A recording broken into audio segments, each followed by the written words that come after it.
Good evening and welcome to The Big Bang. I'm Nolan Pinto. If you think Bangaloreans have forgotten about the horrifying rape of a 6-year-old in their own school, think again. Hundreds of residents gathered at 24 locations across the city for a silent march against crime against women and children in the city.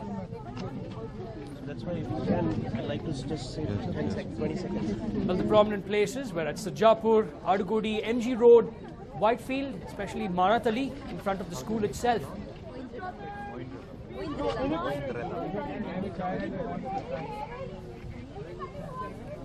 Okay, They were out there to let the authorities know that they have not forgotten about what happened on the 2nd of July and that they want speedy justice.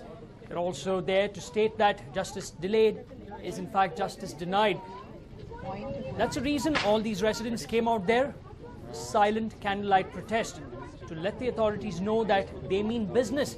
They're keeping track on the authorities, that's the state government and the police, and they want answers quickly. They want action to be taken quickly, not just in this particular case, but in all cases of rape against women.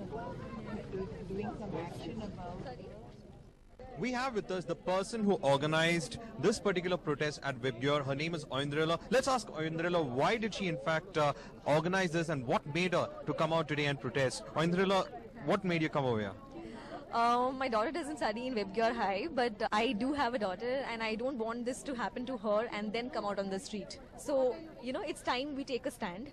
And this is something very bad that has happened, like something inside the school, done by the school staff. How disgusting can that get?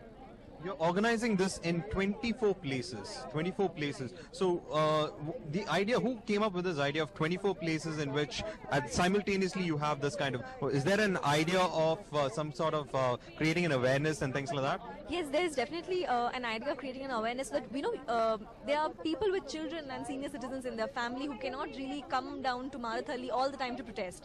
So we have Mr. Dheeraj Sharma of Whitefield Rising who actually got in touch with us, and we thought, why don't we come up with 24 centers? And actually we have got coordinators for all the centers, and the people are wanting to participate. That shows that, people in every part of Bangalore want to be a part of it, but only if it was at different places they could have participated last time also. So yes, we are definitely